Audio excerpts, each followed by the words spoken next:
It's always an honor to be asked to come in and speak, and I'm always humbled that you guys would come and listen to some random dude from another place, right? So thank you guys for coming today. The first thing I want to talk about is I don't necessarily like it when people give me credit for selling 1,000 homes, right? Because I personally didn't sell any homes last year. All I really did was create systems, processes, support, motivation, inspiration for agents to go and do that work and sell those homes. And that's really what we're going to focus in on today is the tactics, strategies, like actual stuff you need to do on a daily basis to sell homes at scale. And the cool thing about the team and our operation is we get to test things via 150, 180 agents at a time and see what works and what doesn't work. So we can learn very quickly and we can pivot very quickly based on what's going on in the market. And you don't have to figure stuff out on your own. That's one of the biggest challenges in this business, right, is you're out there trying to figure stuff out on your own. And if you can learn at scale and implement strategies at scale, you can figure out quickly what doesn't work and then double down on the stuff that does work. And so that's what we're going to do today is I'm going to give you like just tactics and strategies. There's no theory, no fluff here. And then you're going to get all of this stuff at the end. I'll show you how you can DM me. You'll get the slides. So you don't have to take any notes. You get all the scripts, everything I'm going to give you today. Will just be emailed or DM'd you right back. So I hope you're on Instagram. The first thing is congrats on being in this room. I wouldn't be here today if I didn't come to events like this. Coming to an event like this changed my life many, many years ago. It gave me inspiration. I went and saw guys that were selling 300 or 400 homes. In my market, if you sold 30 homes, you were like the king of real estate. That was like the pinnacle of success. And I live in a little town on an island, right? And when I saw people that were doing big things, I realized that they weren't that smart and they weren't that much smarter than me. And I'm like, I could probably do that too if I just rip off and duplicated what they did. So coming to stuff like this is one of the most valuable things you can do. That's why I feel a moral responsibility to give back and do the same for other agents now that I've gotten to benefit from the sharing and the collaboration that other agents have given to me. So first thing is pat yourself on the back. Congrats on being here because this is the first step really. Rip off and duplicate, right? You don't have to figure anything out. This is basically what's possible. I'm going to just show you guys, the stuff that we do is just ruthless execution of the basics. Like there's no magic sauce. There's no like special thing that we do. Like we just try and execute on the very basic things. It's cool listening to all the gentlemen up here earlier because all the stuff they're saying is all the stuff that I say. It's like the highest level operators all do the same exact things everywhere. And so it's all basic stuff. Talk to lots of people, be nice to people, make friends. Like it's like not super complicated, right? I mean, we're not trying to put like men on Mars, right? We're trying to get Bob to buy a house in Reno, right? Like, I mean, so like if you just think about it that way, it's very, very simple. But this is what our journey looked like. I started at Coldwell Banker. My dad was the broker there. My mom married him, and so I was there for a couple of years. I was a pretty average agent. I do like 20, 25 deals a year. And then I joined EXP in 2019 with my brother and a couple of friends.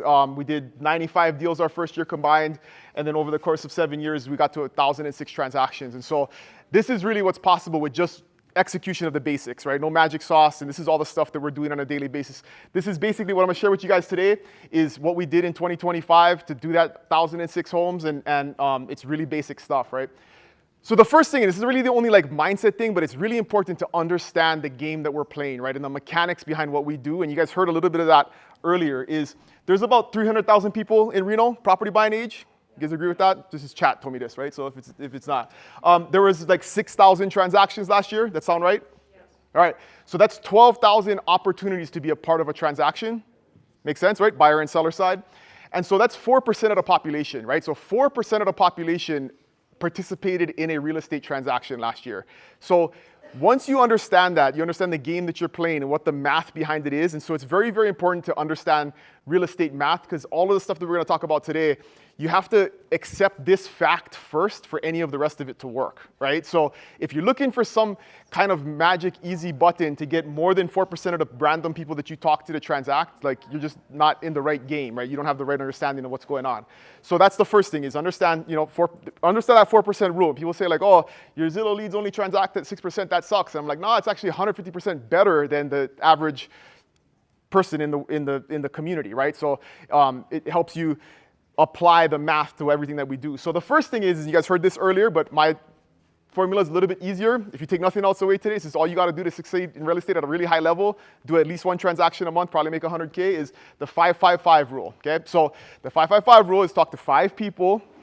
So I'm asking you to work 5 days a week, not 7 days a week. If you work 5 days a week and you talk to 5 people 5 days a week, it's 25 people at the end of the week, right? And you need to talk to them for either 5 minutes or ask them 5 questions that are asked and answered. So that's the 5-5-5, or 5 days a week, right? 5 minutes, asked and answered, 5 people. That's it. And if you do this over the course of a couple of months, you will start to generate at least 1 transaction a month. And as you get better at this, and you get better on the phone, and you get more reps in, it'll turn into more. So you really don't have to do more work. I mean, people have, hey, 10 conversations a day or 15 conversations a day. I just try and clearly define this. It's like a conversation doesn't count unless you've had 5 minutes on the phone with them or in person, or you have 5 questions asked and answered. Then it counts as a real estate conversation, right? So if you do this on a daily basis and you really, really suck, like you will stumble into lots and lots of business. Like that's it. So that's all you gotta do, okay? At a basic level. But I'm gonna show you some stuff that is gonna help enhance this and make your conversion even better based on just some basic tactics and strategies that you can implement. And you heard this earlier from the gentleman, is like focus on the process, not the outcome, right? If you just focus on having the conversations and don't worry about the closings or don't worry about the escrows, they will come over time. It's a hard mental thing to get over, is like just going to work every single day and doing things that don't feel like there's any return on that investment, but you just gotta keep doing it. If you fall in love with the process, the outcomes will be great, but you gotta focus on the process. That's the biggest part. I think anybody who succeeds at a high level has like some mental disability that they don't actually worry about the money at the end or the closings at the end. They just show up every day, have the conversations, do the thing, and then the rest of it takes care of itself. All right, so money making, how do you stay active, be consistent in doing money making activities, okay? And this was talked about earlier too, so I like this. Who wants to be better on social? Who thinks social media is probably a good investment of their time, and who wants to be better at it? Okay, all of you guys, all right? How many of you guys have a time block or an appointment in your calendar daily to do something social media related? The one guy, 2 guys, right? So, okay, you guys heard about time blocking, all that stuff. An easier way to think about time blocking to me is appointments with yourself, right? Is put appointments in your calendar of the things that you want to get better at. And so this is the concept that you want to use, is everyday tasks versus today tasks. And if you look at most real estate agent calendars, they have plenty of today tasks in their calendar. And what is a today task? Does anybody have an idea what a today task is? Showing, yep, what else? Today tasks. Assigning, yep, what else? Listing appointment, yep, all these are today tasks, right? These are what you put in your calendar. What is an everyday task? Prospecting, right? Lead follow-up, social media posting, educational learning, those are everyday tasks that you got to do in your business to get better and to develop. But most people don't put everyday tasks into their calendar. They just put today tasks in their calendar, and then they let their today tasks just go all over the place and do all kinds of crazy stuff, where if you had today tasks, appointment with yourself in your calendar, and you don't let today tasks overlap those things, now your time becomes very manageable and becomes scalable. And so there's a definition there, right? But at the end of the day, the most successful agents that I see on our team, this is the simple way to design your calendar. Before noon, everyday tasks: prospecting, lead follow-up, education, meeting with your team, doing the team meetings. All of our team meetings happen pre-noon. From noon to 4, or however long you want to work, today tasks. That's where you do your appointments, that's where you do your showings, that's where you do your whatever else you're going to schedule throughout the day. And if you do that and you break your day into 2 halves, you'll consistently do the things that you need to do to make money, and then you will execute on the tasks that you got to do to complete those things to actually get paid, right? So it's a simple way to break up your calendar. Like we talked about earlier, with email and stuff, email will consume your life if you do it all throughout the day, and it's just like that with everything else. So break your day, think about today, everyday tasks being in your calendar, and it'll really change the way you operate and how effective you are and where you spend your time. Okay, we're going faster. If you guys have questions, just raise your hand, because I can talk super fast, and I got 10 things I want to get through, and we're like half on the time. We got extra time? All right, whatever. Okay, we'll go as long as we need to go. Okay, so we're going to take you through the funnel of creating clients, and then how do we convert them, right? So how do you create clients that you don't know exist? The easiest way that I've found, and this is something I've done since day one, really maybe 6 months into my real estate career, is I've put out 1 piece of valuable video content a week for 8 years. So I haven't missed. I understand how valuable this is and how much ROI I get out of it.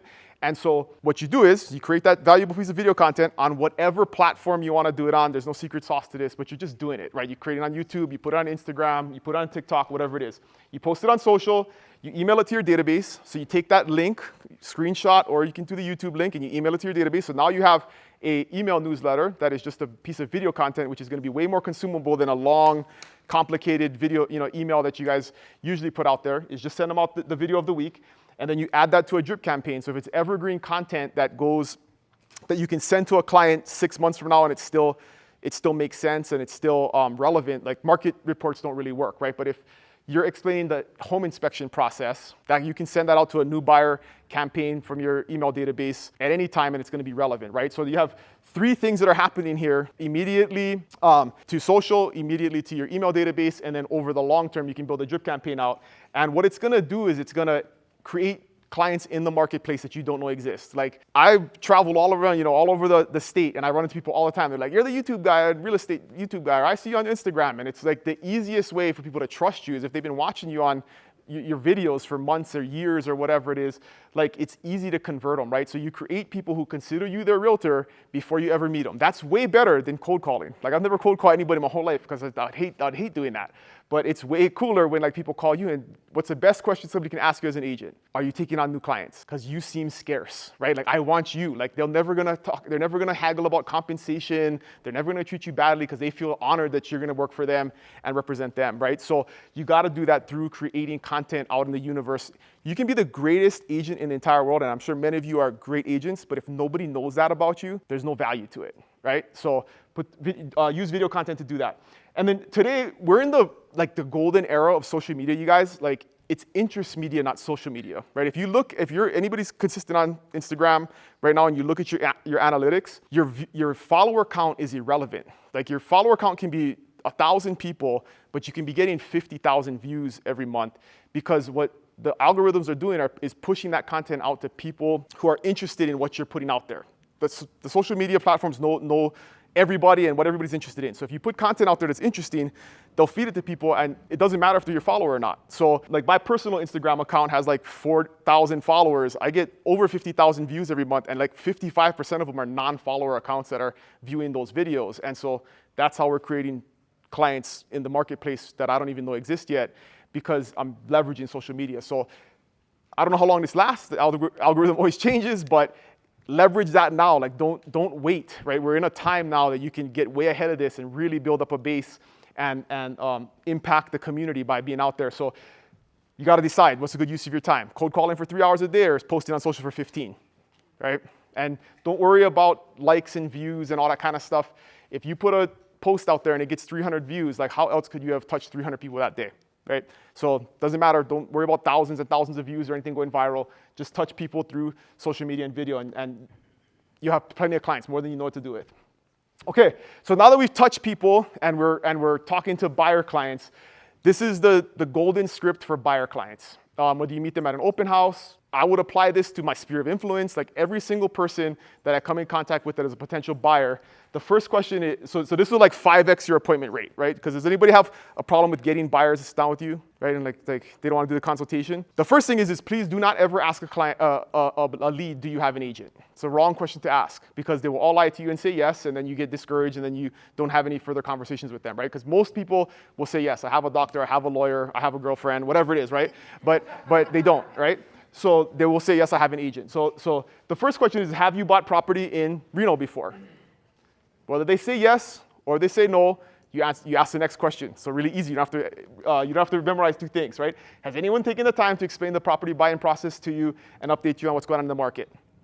99% of the time, people will say no to this question. Like, we know what the answer is, right? Because even if they have an agent, quote unquote, they haven't done this because their agent probably isn't very good, right?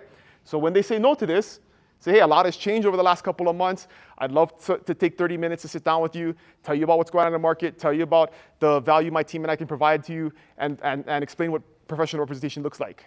Does tomorrow at 3 work, or Thursday at 4, right? And give them 2 options. But this is your opportunity to show them what kind of value you provide. If you can get them to sit down with you and do a consultation, and the next part of it is you got to have a consultation nailed, right? You got to practice that and know how to present.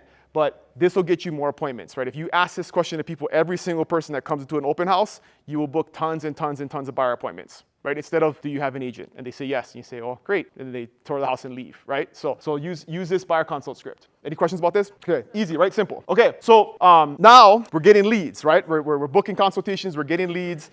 The next step is you got to score and organize your leads, right? And this goes back to the 4% in the beginning, is only about 4% of leads that you come in contact with are going to be tier 1 buyers, right? People, or tier 1 leads that are going to either buy or sell in the next 60 days, right? That's a tier 1 lead. Everybody wishes they had tons of tier 1 leads. The truth is, very few of them, right? 4% of them are going to be tier 1. So what do we do with everybody else? They become a nurture lead. And this was the bane of my existence for a very, very long time, is we would put leads into nurture, and then it was like the black hole. Like, what do you do with a nurture lead? When you put it there, yeah, it's like, what the hell do you do with a nurture lead? Right? And the solution to this, we figured it out, guys. So this is like huge. I'm really excited about this, right? Is you have to tier your nurture leads. There's not every nurture lead is the same, right? You have the nurture lead who is going to move to their new job at University of Reno 6 months from now, and you need to follow up with them because they're going to be ready to buy in 6 months. And you also have the nurture lead who just declared bankruptcy and isn't going to buy for the next 10 years, but there still should be a nurture lead, right? But they shouldn't be treated the same in terms of our follow-up systems. And so how to think about this. Tier 1 is high. I'm gonna show you guys this on a graph, right? So this is the definitions of how you organize your database. A tier 1 lead is they're high motivation, high ability, they're gonna do something now. And then tier 2, they're high motivation or ability, but they're mid on the other scale. I'm gonna show you this graphically on what this looks like, and so on and so forth. So this is what the graph looks like, and this is what you gotta mentally think about in every single lead that you come in contact with, is where do they fall on my matrix here, right? So tier 1 leads are high ability, this is the ability axis, and this is the motivation axis. And if they're high on both, they're a tier 1 lead, fire emojis, let's sell them a house tomorrow, right? We wish we had lots of these people. Very few, right? 4 out of 100 are gonna fall into this category. Everybody else is gonna fall somewhere else on the matrix. And I'm gonna talk about lending partnerships and working with your lenders in a little while. But think about on this graph, who's in charge of the ability, judging on ability in the real estate space? Your lender, right? Ability is financing. If they're cash, they're a 5 on ability, whether or not they want to buy today or not. But if they're not cash, your lender should help you evaluate, and you got to train your lender on this, right? So they understand how you're thinking about filtering your leads. Are they a 5 because they're well qualified for the price point they want, or are they a 1 because they just declared bankruptcy and they're not going to buy for 10 years, right? So you need to work closely to figure that out with your lending partner. The motivation side, who's in charge of that? That's us, right? We got to figure out motivation. And I don't mean like motivate somebody to buy. A lot of times it's education, right? They need to be motivated either by being presented the right property, or their objections need to be handled, their fears need to be removed. Like, we got to figure out from a motivation standpoint where they're at on this list. There are people that are highly motivated but have no ability, but agents love to spend every weekend showing them houses. And it's like, why do you do that, right? Like, because, they want to buy, I got to show them houses. But if they're low on ability, we got to do something else with them. We got to treat them differently to scale our time, right? So think about this easy way to like organize your nurture leads. Is if they're tier 1, we're working with them today, we know what to do with them. Everybody else, tier 2, 3, and 4, we got to put them on a different cadence in terms of follow-up, and this is what it looks like. So those time frames, if you don't have a time frame, so hopefully everybody's CRM has a time frame drop-down menu, right? We use Follow Boss, and there's 0 to 3, 3 to 6, 6 to 12, 12 plus months, and so we can easily use that time frame to drive smart lists, which remind agents how often to call these people. So if there's no time frame, that's bad. They shouldn't be in nurture with no time frame. They should be in nurture with a time frame, because then it'll drive our follow-up cadence. So if they're 3 to 6 months, where they're a tier 2 lead, right, on our matrix, and we're gonna touch them once every 14 days. Pretty simple, very manageable. These are people that are just on the cusp of becoming a tier 1 lead, either through motivation or ability. So we're gonna touch them once every 2 weeks. If they're 6 to 12 months out, they're a tier 3 lead, and we're gonna touch them once every 30 days. And then if they're 12 plus months out, they're a tier 4 lead, and we're gonna touch them once every 90 days. And what this does is, if you organize your database this way, you can have a 1,000-person database, and you can really touch everybody in the database. It's very, very manageable, because people will say, like, I have 1,200 people in my nurture list. Like, how can I call them every single day? And I'm like, cool, what's 1,200 divided by 365? Do the math real quick. 4. It's like 3, right? 3. So could you reach out to 3 people a day, right? Because if you do it, it's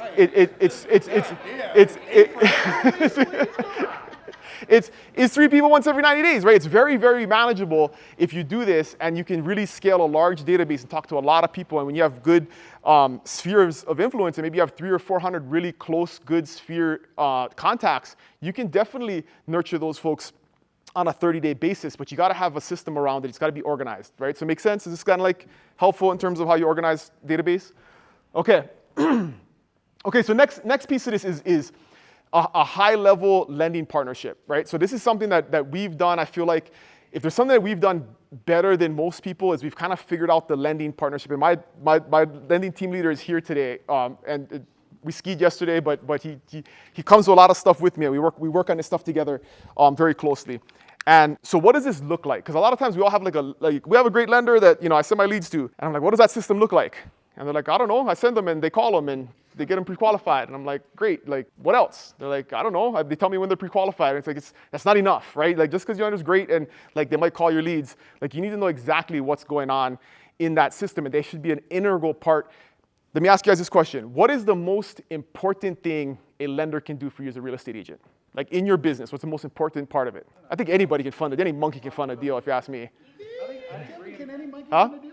Reinforce the relationship. That's definitely, yes, that's a big part of it.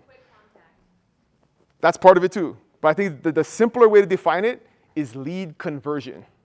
They should help you convert your leads, right? Like to me, like the lending business, and there's several lenders in here, right? Don't be offended by this, but I think anybody can get somebody pre-qualified and the deal closed. Like, I don't think that's hard. Like, I mean, I think, there's tons of very mid-level lenders that can absolutely collect documents, review them, look at guidelines, give a pre-qual letter, and then process a deal and get it closed. Like, that's not hard. What's hard is if you're taking in 1,000 leads a month and your lender helps you convert 5% more of those leads. Like, that's what most lenders don't even have any part of, right? They don't do any part of that. And that's where you can really move the needle in your business. Whether you're doing 1,000 leads a month, or you're doing 100 leads a month, like that's a big piece of it where if they have a focus on conversion and helping you convert, you will increase your income exponentially, and it's a big part of it that we just leave on the table. And one of the the foundational questions that Kevin asked me early on in our relationship was like, what if I helped you convert 1% more of the leads that you were bringing in? What would that do to your business? And I like did the math in my head, and I'm like, well, it'd be life changing, right? Because we do a lot of lead generation, and so that's where this all kind of came from. So what does that look like? Like implementably, what does that look like? A 10-minute weekly pipeline review. Who does a 10-minute weekly pipeline review with their lender? Like standing, must happen. What's happening with every lead I sent you last week and the week before and the week before and the week before, right? So that's easy, 10 minutes. Both people got to commit to it. Again, everyday task that you respect and you don't reschedule, right? Because super foundationally important to your business. Okay, the next thing is 3 questions to triple your conversion rates. I'm going to show you guys what these 3 questions are. You have to implement this as a real estate agent. And then the 15-minute intro script is if you introduce this into your business, I'm going to show you guys what both of these look like. You're going to help your lender not waste their time and help you convert at a higher level. So the first part is the pipeline review framework. So in that pipeline review, what do? These are the 4 stages that our lending team uses, right? A purchase lead is somebody who just is a brand new lead. Applying and uploading is that they've talked to that person and told them what they need in order to get pre-qualified. Ready to pre-approve is it's back with the lender. They're doing their part of it to get them a pre-approval letter, and then they're pre-approved, right? So just like we have stages on the real estate side where it's like, hey, I'm attempted contact, I've met with the client, I'm showing homes, right? You should have stages in your pipeline. Lenders should have that stage too, and you should understand what they are, and you should be on the same page.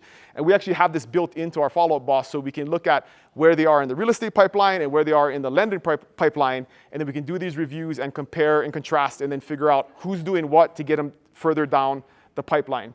We good so far? Okay, I know we're going faster. All right. So lender prospect screening questions. So this is huge. We train our agents heavily on this because for your lender to be an asset in conversion of your leads, they cannot just be a lead scrubber of every person you ever came into contact with. And a lot of agents do this, right? Is, hey, Skylar, are you pre-qualified? No. Great, I'm gonna have my lender call you. And you're like, okay, cool. And you felt like you did your job, right? And the lender calls him 15 times and he never answers his phone and I don't know what's wrong. Like my system doesn't work, right? Or my lender sucks because they just couldn't get him to answer the phone or whatever it is. Like I come up with all these stories in my head. So these are 3 questions that agents should ask before they make an introduction because you shouldn't treat your lender like a lead scrubber. We should scrub the leads and get the ones that are ready to have a conversation with the lender so they can increase our conversion rate, right? So this is the 3 questions. The first one is the first rule is be in rapport with the lead. So what does rapport mean? Some kind of relationship, right? I feel comfortable. We've had a few conversations. We've had Ford, right? Family, occupation, recreation, dreams. We have some conversations, and I feel like I have a relationship with them. I tell agents, like, hear me on your shoulder. You are lazy if the first thing you ask somebody when they come into an open house is, are you pre-qualified? And they say no and say, I'm going to introduce you to a lender. Like, you don't have any rapport with that person and you're wasting everybody's time. Like, do not do that. That's not a leading question. It's an easy, lazy thing to do. You got to take the time to build that relationship first. So once you're in rapport, you got to ask them a couple of questions so you can screen out the ones that make sense to send to the lender and which ones aren't, right? The first one is what do you do for work? This is not groundbreaking stuff, right? But if they don't have a job they can't get a loan, right? So we shouldn't send people who don't have a job to talk to our lender, right? We're wasting everybody's time. So that's the first thing. Second one, how much are you paying in rent now, right? If they're paying $3,000 in rent, like they could probably pay $3,500 in a mortgage. This is like a very prime time person that we want to send to get pre-qualified. If they're, paying $300 at their mom's house and they're a part-time barista at Starbucks, like this is probably not a good candidate that you should be, showing homes to all weekend, because they're not going to be able to actually buy a house. So a lender's job is not to make magic and create home buyers out of poor people. Like their job is to get potentially qualified people to overcome their fear of buying and to get educated and to actually get pre-qualified. So we got to help them get there. And the last question is what kind of funds do you have for a down payment, right? Because if they say like, no, I'm in complete debt and I don't have any money, that's going to be hard. There's our zero down programs definitely, but they're probably in a difficult position. If they are questionable on work, but they have $250,000 down to put down, like this is somebody that a lender can probably work with and find a program for them, right? So we want to do some initial screening and not like really dig deep into their finances. Just ask some general questions. You can do this in rapport building, right? You can ask these kind of questions. You can definitely ask these questions in a buyer consultation when you sit down with them, because you'll have your list of things to go over, and these are questions that you will ask during that consultation. So part of that process should always be some financing discussions. Okay, so we've asked these questions. It seems like, hey, this is somebody that's a good candidate to be introduced to the lender. This is the magical 15-minute script. If there's any magic here, this is the script, right? So instead of saying, hey, I'm gonna have my friend Kevin call you, which is what we normally, is that the script most of us use? Oh, you're not pre-qualified, Patrick? I'm gonna have my friend Kevin call you, right? So in the end of the script. And then Kevin calls Patrick 15 times and Patrick never answers the phone, and I wonder what's going on and why my system is broken. So this is the script that you wanna use, okay? If it's all right with you, I'm gonna have my friend Kevin call you. He just needs 15 minutes of your time. You don't have to prepare for the call at all. You don't have to have any documentation ready. He's just gonna ask you questions that you know off the top of your head. If you wanna move forward with the pre-qualification process, he'll let you know what the next steps are, what kind of documents he needs, fill out an application. Are you ready to spend 15 minutes with my friend Kevin, right? And when they say yes, 90% of the time, they actually pick up the phone when Kevin calls, right? So our job is to make sure that conversation happens. Because if that conversation happens, I know mathematically that about 25% of the people that have that conversation are gonna actually close. So I know, reverse engineering my whole entire workflow, right? If every 10 people I send to the lender that have been run through this process, 2.5 of them will close. I know exactly how many people I gotta talk to and how many people I gotta introduce based on how many deals I wanna close. So you can very scientifically figure this thing out. But the magic behind this is it's intentionally designed, right? Are you ready to spend 15 minutes? We put a frame around what's gonna happen and how long it's gonna take. An average buyer doesn't know what talking to a lender means. It could mean an hour-long conversations. Do I gotta put on a suit and tie and go into an office and talk to them? Like, what does that mean when we don't define it? They have no idea. They make stories up in their head. It creates fear, right? So the first thing is we clearly define how long it's gonna take. The second thing is what's gonna happen. They're just gonna ask you questions you can answer off the top of your head. You don't have to prepare, you don't have to have documents. Most people, they see the lender call and they're like, oh my goodness, my tax returns are not ready, so I'm not gonna answer the phone, right? They don't answer the phone because they think they're gonna be asked something or have to have something ready that they're not ready to talk about. So we clearly define those things, and then we tell them that, hey, there's no pressure. If you wanna move forward at that point, they'll let you know what you gotta do, and then we start running them down the pipeline, right? The lender pipeline, and then we start doing that weekly pipeline review and working those leads, and you will increase your conversion on everybody that you send to the lender. So very specifically designed, super, super important. You'll use, it'll better use their time, it'll better use our time, and you'll be able to screen out the people that you shouldn't be spending time with that are gonna waste your time. So, make sense? Okay, so the last thing on here, and we're gonna have time for Q&A after? Yeah. Okay, so the last thing is, and everybody up here touched on this earlier, is the last tactic that you really wanna do is like, the reason you're here is you wanna collaborate daily. Like if you're not in an environment where you're talking to people and asking other people what they're doing to succeed and getting advice from other people, then you're just not doing it right. Like that should be a time block in your day, right? We just had a new agent join recently and he came into the office and I said, this is your assignment. Every single day when you come into the office, you better have questions that you need to ask somebody. Ask me, ask my brother, ask one of our senior agents, ask one of our mentors. Like if you don't come into the office every single day with questions to ask, you're not thinking about real estate enough, right? That's your assignment. And you guys should all have that ability to like walk into your office or into a community or have just people on your phone that you can call, because that's like the only way to get better, right? Is like we have to be talking to people and then we got to practice. A big part of like an everyday task is like, are you role playing and script, practicing scripts with other people, like having conversations. Like the best way to get better at doing something is to actually do it. And so if you're like, hey, I get nervous at listening presentations, like how many listening presentations did you give your friends, your broker, your mentor? Like you can do that 10 times and get really good at it before you ever go in front of a client, and then you're not practicing in front of your client. So that's part of collaboration. Is like, I'm sure there's 2 of you in this room who want to get better at their buyer presentation, listing presentation. Like you guys should get together and present on each other once a week for the next 6 weeks, and you'll be a wizard at it after 6 weeks, and then you're good to go, and you don't have to worry about it again. You can move on to learning a new skill, right? So collaborate daily. Like, do you have that in your calendar and who you're talking to?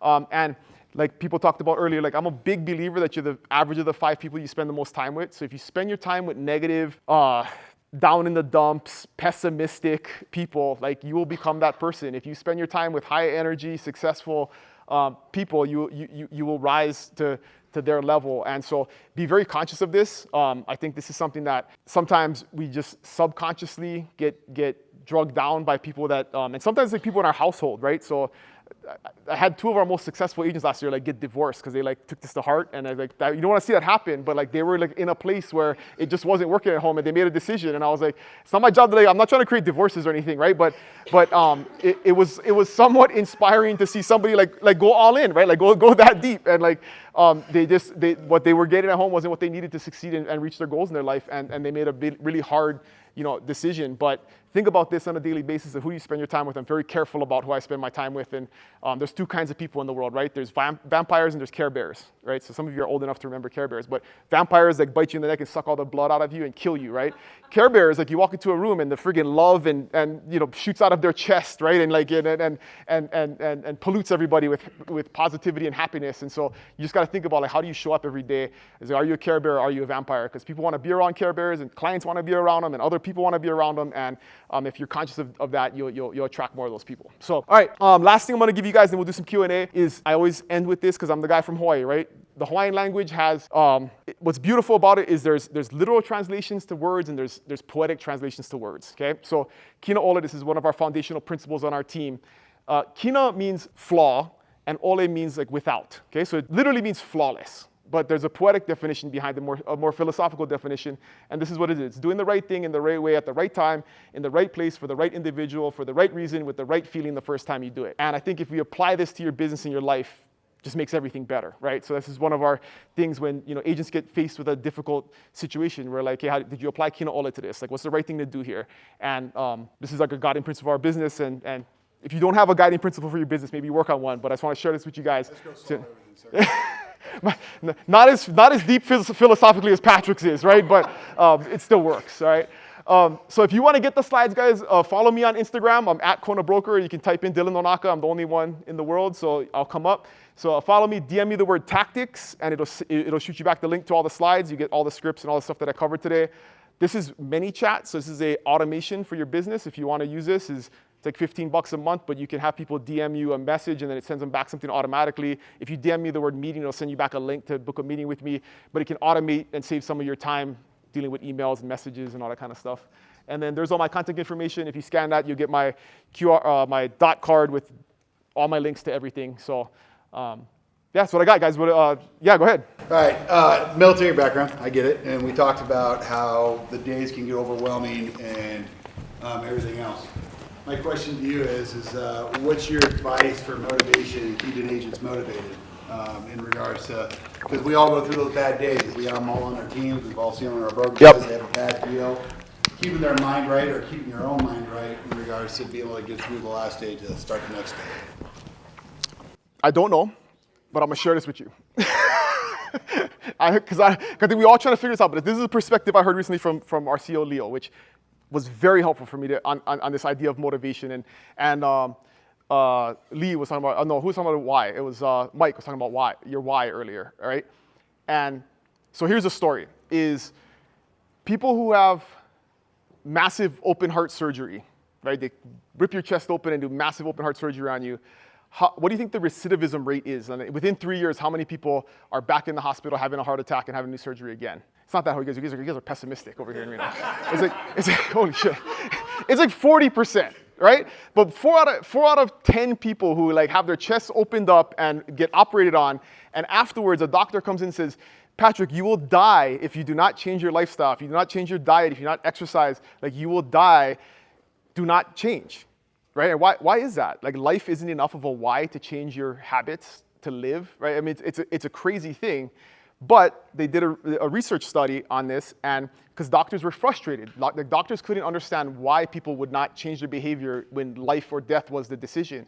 And so what they did was, instead of delivering that message from doctors, these people are usually 50 plus years old, right? That's the demographic that usually has open heart surgery.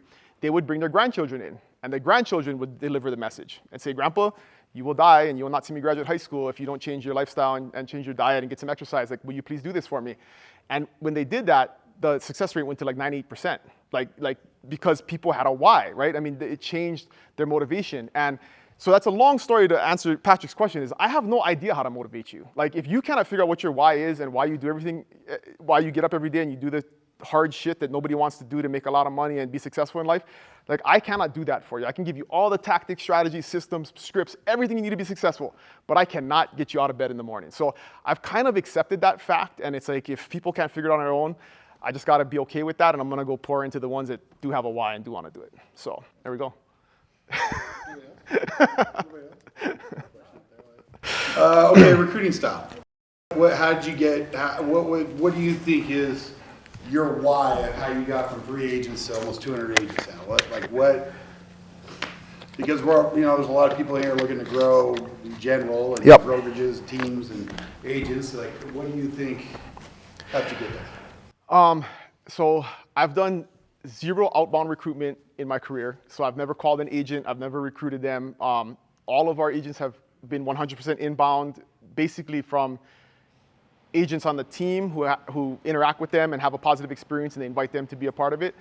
And there's basically 2 things I think that cause that to happen. The first one is the abundance mindset. Like, I, to this day, will share every single part of our playbook to everybody in our community. I basically put all this stuff on Instagram, right? If you follow me on Instagram, like, daily there's some kind of like tactical advice about how to be successful in real estate on my Instagram channel.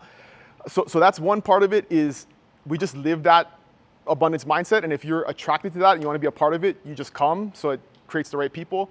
And then the other piece of it is the pay it forward mindset. So my brother is the epitome of this. Is like, when we started with like 3 friends, he's a very giving person, he's a great mentor, and he would just give. We all did, we give.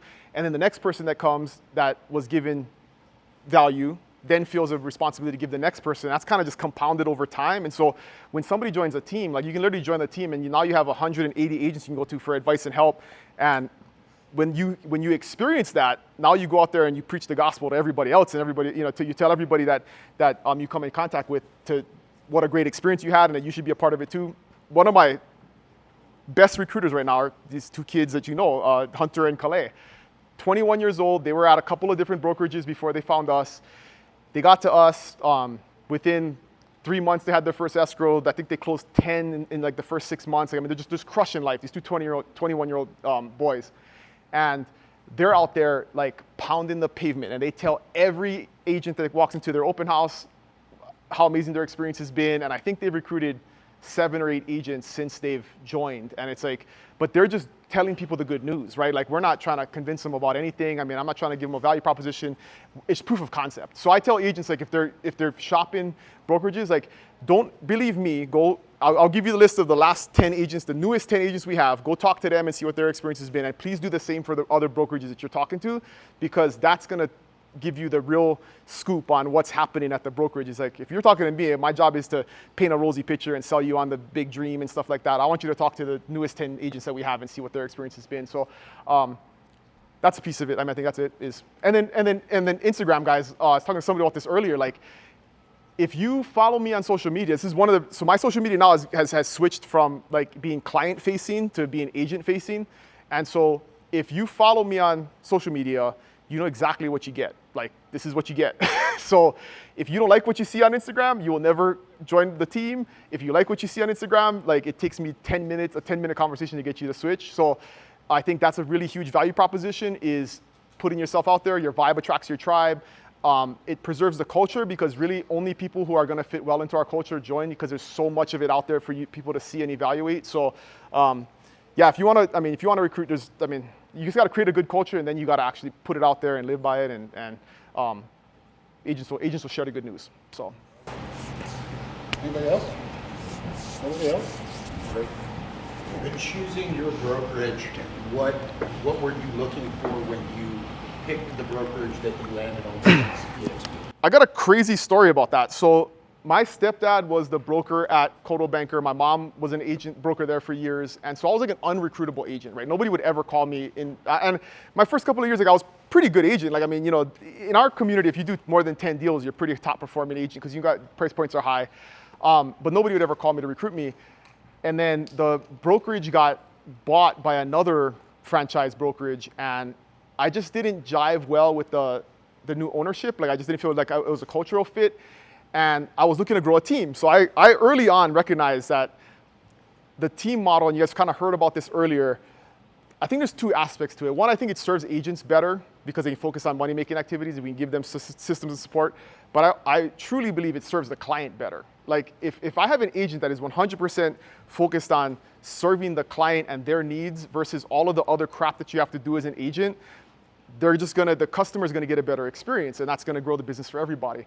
So I kind of recognized that early on, and I also recognized like I sucked at a lot of parts of the business, and I wanted to focus on the parts of the business I was good at. So I wanted to bring people on. That's how I got my brother licensed. Was he's very good at the back end, the admin piece of it, the transaction management piece of it. So he was, I gave him all of that part of the business to deal with.